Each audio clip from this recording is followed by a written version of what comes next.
Hi dear friends, Assalamu alaikum, Namaskaram, welcome back to Shika's Cafe. ഇന്നൊരു അടിപൊളി സ്വീറ്റ്സിൻ്റെ recipe ആയിട്ടാണ് വന്നിട്ടുള്ളത്. ഒരു 10 മിനിറ്റിൻ്റെ ഉള്ളിൽ നമുക്ക് റെഡിയാക്കി എടുക്കാൻ പറ്റുന്ന നല്ല ടേസ്റ്റി ആയിട്ടുള്ള നല്ല അടിപൊളി സ്വീറ്റാണ്. സേമിയയും മിൽക്ക് പൗഡറും വെച്ചാണ് ഈ ഒരു സ്വീറ്റ് തയ്യാറാക്കുന്നത്. വീഡിയോയിലേക്ക് കടക്കുന്നതിന് മുൻപ് ഈ ചാനൽ ആദ്യമായിട്ട് ആരെങ്കിലും കാണുന്നുണ്ടെങ്കിൽ ഒന്ന് സബ്സ്ക്രൈബ് ചെയ്യട്ടോ. താഴെ കാണുന്ന ചുവന്ന കളറിലുള്ള സബ്സ്ക്രൈബ് ബട്ടൺ ക്ലിക്ക് ചെയ്യുക. അതിനടുത്തുള്ള കുഞ്ഞ് ബെൽ ബട്ടണും കൂടെ ക്ലിക്ക് ചെയ്ത് ഓൾ എന്നുള്ള ഓപ്ഷനും കൂടെ കൊടുത്താൽ ഞാനിടുന്ന പുതിയ വീഡിയോസിൻ്റെ നോട്ടിഫിക്കേഷൻ നിങ്ങൾക്ക് കിട്ടുന്നതായിരിക്കും. അപ്പോൾ ഒരു വീഡിയോ മിസ്സാവാതെ കാണാനും സാധിക്കും. നമുക്ക് വീഡിയോയിലേക്ക് കടക്കാം. ആദ്യം നമുക്ക് ഷുഗർ സിറപ്പ് തയ്യാറാക്കാം. അതിന് വേണ്ടിയിട്ട് ഒരു ഗ്ലാസ് പഞ്ചസാര എടുത്തിട്ടുണ്ട്. അതേ സെയിം ഗ്ലാസ്സിന് തന്നെ 1.5 ഗ്ലാസ് വെള്ളം കൂടെ ചേർത്ത് കൊടുക്കുക. എന്നിട്ട് നന്നായിട്ടൊന്ന് മിക്സ് ചെയ്ത ശേഷം ഇതൊന്ന് നന്നായിട്ട് തിളപ്പിച്ചെടുക്കാം. ഷുഗർ സിറപ്പ് റെഡിയാവുന്ന ടൈം കൊണ്ട് നമുക്ക് കുറച്ച് നട്ട്സ് ഒന്ന് വറുത്തെടുക്കാം. പാനിലേക്ക് 1 ടേബിൾ സ്പൂൺ നെയ്യ് ചേർത്ത് കൊടുത്തിട്ടുണ്ട്. അതിലേക്ക് ഒരു 2 ടേബിൾ സ്പൂൺ വീതം കാഷ്യൂനട്ടും ബദാമും വാൾനട്ടും ചോപ്പ് ചെയ്തതാണ് ചേർത്ത് കൊടുത്തിട്ടുള്ളത്. ഇത് നന്നായിട്ടൊന്ന് ഫ്രൈ ആക്കി എടുക്കാം. നട്ട്സൊക്കെ ഫ്രൈ ആയി വന്നിട്ടുണ്ട്. ഇനി നമുക്ക് ഈ നെയ്യിൽ നിന്ന് കോരി മാറ്റാം. അതേ സെയിം പാനിലേക്ക് തന്നെ ഒരു 1/2 ടീസ്പൂണ് നെയ്യ് കൂടെ ചേർത്ത് കൊടുത്തിട്ടുണ്ട്. ഇനി ഇതിലേക്ക് ഒരു 1.5 ഗ്ലാസ് സേമിയാണ് ചേർത്ത് കൊടുക്കുന്നത്. ഞാൻ എടുത്തിട്ടുള്ളത് ചെറിയ സേമിയാണ്, അത് വറുത്ത സേമിയാണ് ഞാൻ എടുത്തിട്ടുള്ളത്. ഇതൊന്ന് ലോ ഫ്ലെയിമിൽ വെച്ചിട്ട് ഒരു 2 മിനിറ്റ് ഒന്ന് വറുത്തെടുക്കണം.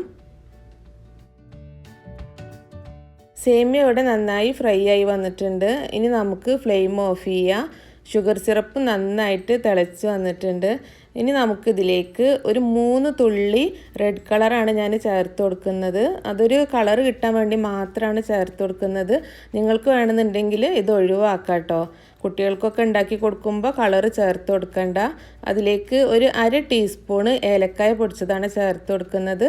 ഏലക്കായ പൊടിച്ചതും കൂടെ ചേർത്ത് ഒന്ന് മിക്സ് ചെയ്ത ശേഷം നമ്മൾ വറുത്ത് വെച്ചിട്ടുള്ള സേമിയ ചേർത്ത് കൊടുക്കുക.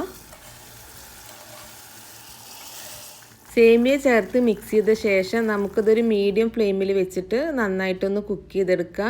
ആ ഷുഗർ സിറപ്പിൽ കിടന്നിട്ട് സേമിയ നന്നായിട്ടൊന്ന് കുക്കായിട്ട് വരണം. ഇതിലേക്ക് ഒരു 1/4 ടീസ്പൂൺ ഏലക്കാപ്പൊടി കൂടി ചേർത്ത് കൊടുക്കുന്നുണ്ട്. ഞാൻ നോക്കിയപ്പോൾ ഏലക്കായൻ്റെ ഫ്ലേവർ കുറവായിരുന്നു. അപ്പോൾ നിങ്ങൾക്ക് ഇഷ്ടമുണ്ടെങ്കിൽ ചേർത്ത് കൊടുക്കുക. ഇതിലേക്ക് നമ്മൾ നേരത്തെ വറുത്ത് വെച്ചിട്ടുള്ള നട്ട്സ് ചേർത്ത് കൊടുക്കുക. നിങ്ങൾക്ക് ഇഷ്ടമുള്ള നട്ട്സ് ചേർത്ത് കൊടുക്കുക. ഞാനിപ്പോൾ എൻ്റെ കയ്യിലുള്ള നട്ട്സാണ് എടുത്തിട്ടുള്ളത്. ഈ സേമിയത്തിൻ്റെ കൂടെ നട്ട്സ് കടിക്കുമ്പോൾ നല്ല ടേസ്റ്റാണ് കഴിക്കാൻ. അപ്പോൾ നട്ട്സൊക്കെ ചേർത്ത് നന്നായിട്ടൊന്ന് മിക്സ് ചെയ്തെടുക്കുക. ഈ സേമിയ ഇപ്പോൾ ഈ പാനിൽ നിന്ന് വിട്ട് വരുന്നുണ്ട്. അപ്പോൾ നമുക്കിനി ഫ്ലെയിം ഓഫ് ചെയ്യാം. ഇനി നമുക്ക് ഈ സേമിയ ഒരു ട്രേയിലേക്ക് മാറ്റാം. ഞാനിവിടെ ഒരു ട്രേ നെയ്യ് തടവി വെച്ചിട്ടുണ്ട്. അത് ഈ ട്രേയിൽ നിന്ന് പെട്ടെന്ന് വിട്ട് കിട്ടാൻ വേണ്ടിയിട്ടാണ്. ഇനി ഇതിലേക്ക് സേമിയ ചേർത്ത് കൊടുക്കുക. ഒരു 5 മിനിറ്റിൻ്റെ ഉള്ളിൽ തന്നെ നമുക്ക് ഈ ഒരു സേമിയ മിക്സ് റെഡിയാക്കി എടുക്കാം. സേമിയ ട്രേയിൽ ചേർത്ത് കൊടുത്ത ശേഷം ഒരു സ്പൂണോ സ്പാച്ചിലോ വെച്ചിട്ട് നന്നായിട്ടൊന്ന് പ്രസ് ചെയ്ത് കൊടുക്കുക. ആ സേമിയ നന്നായിട്ടൊന്ന് സെറ്റായി വരാൻ വേണ്ടിയിട്ടാണ്. ഇനി നമുക്കിതൊന്ന് മാറ്റി വെക്കാം. അടുത്ത ലെയർ തയ്യാറാക്കാം.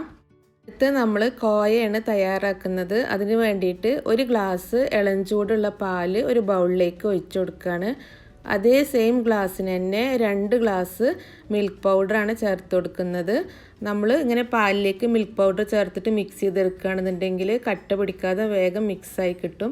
അപ്പോൾ അതിന് വേണ്ടിയിട്ടാണ് ഇങ്ങനെ ചെയ്യുന്നത്. ഇതിൻ്റെ കൂടെ തന്നെ ഒരു 3 ടേബിൾ സ്പൂണ് പഞ്ചസാര കൂടെ ചേർത്ത് കൊടുത്തിട്ടുണ്ട്. ആ വീഡിയോ മിസ്സായതാണ്. ഇനി നമുക്ക് ഒരു പാനിലേക്ക് ഒരു 1.5 ടേബിൾ സ്പൂണ് നെയ്യ് ചേർത്ത് കൊടുക്കുക. നെയ്യൊന്ന് മെൽറ്റായതിന് ശേഷം നമ്മൾ എടുത്തു വെച്ചിട്ടുള്ള ഈ പാൽ മിക്സ് ചേർത്ത് കൊടുക്കുക. ഇനി നമ്മൾ ലോ ഫ്ലെയിമിൽ വെച്ചിട്ട് വേണം ഇത് കുക്ക് ചെയ്തെടുക്കാൻ. ഒരു 5 മിനിറ്റിൻ്റെ ഉള്ളിൽ തന്നെ ഇത് കുക്കായി കിട്ടും. എന്നിട്ട് കൈ വിടാതെ ഇളക്കിക്കൊണ്ടിരിക്കണം. ഇപ്പോൾ ഈ പാൽ മിക്സ് നന്നായിട്ട് തിക്കായി വരുന്നുണ്ട്. ലോ ഫ്ലെയിമിൽ വെച്ചിട്ട് തന്നെ നമ്മളിത് കുറുക്കിയെടുക്കണം. ഇല്ലെങ്കിൽ ഇതിൻ്റെ കളറും ടേസ്റ്റൊക്കെ മാറും. ലോ ഫ്ലെയിമിൽ കുക്ക് ചെയ്തെടുക്കുകയാണെന്നുണ്ടെങ്കിൽ നല്ല ടേസ്റ്റാണ്. ഇതിപ്പോൾ ഈ പാനിൽ നിന്ന് വിട്ട് വരുന്നുണ്ട്. ഇനി നമുക്ക് ഫ്ലെയിം ഓഫ് ചെയ്യാം. ഇത് നമുക്ക് സേമിയ ലെയറിൻ്റെ മുകളിലായിട്ട് വെച്ച് കൊടുക്കാം. സേമിയ ലെയർ നന്നായിട്ട് സെറ്റായി വന്നിട്ടുണ്ട്. അതിൻ്റെ മുകളിലായിട്ട് നമ്മൾ തയ്യാറാക്കിയിട്ടുള്ള കോയ വെച്ച് കൊടുക്കുക. എന്നിട്ട് നന്നായിട്ടൊന്ന് പ്രസ് ചെയ്ത് കൊടുക്കുക. ഒരു സ്പാച്ചിൽ സ്പൂൺ വെച്ചിട്ട് നന്നായിട്ടൊന്ന് പ്രസ് ചെയ്ത് കൊടുക്കണം. അപ്പോഴേ ഇത് നന്നായിട്ടൊന്ന് സെറ്റായി വരുള്ളൂ.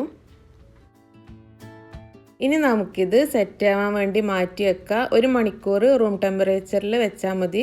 ഇതിപ്പോൾ നന്നായിട്ട് സെറ്റായി വന്നിട്ടുണ്ട്. ഇനി നമുക്കിതൊന്ന് കട്ട് ചെയ്തെടുക്കാം.